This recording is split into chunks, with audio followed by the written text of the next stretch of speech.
How to turn off screen mirroring on iPhone. Hello guys, this is Atticus and welcome back to another tutorial video. In today's video, I'll teach you guys how you can turn off screen mirroring on your iPhone.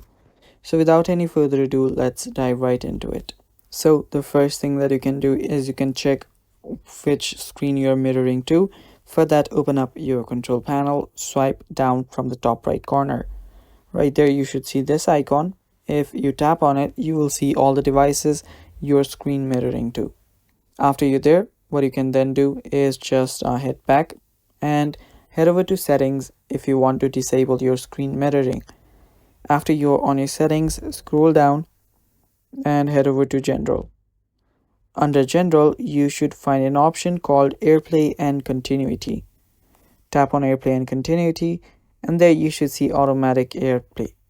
Tap on automatic AirPlay and then make sure that you've selected the never option. After you do that, your problem is now fixed, and that is how you turn off screen mirroring on your iPhone. Thanks for watching guys. That is all for today's video. Stay tuned for more and bye bye. Take care.